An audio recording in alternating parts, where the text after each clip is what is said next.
Questioning is, I believe, the fundamental skill of great salespeople.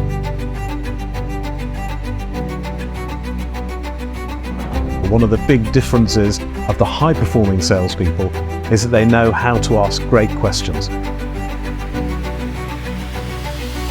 My name's Patrick Joyner. I'm the MD at the Institute of Sales Professionals.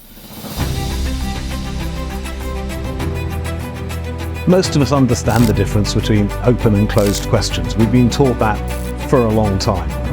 But I'd like to introduce you to a questioning technique called the questioning funnel, which will help you to build even richer information. These questions begin with one of these three words: tell, explain, or describe. So they're called TED questions.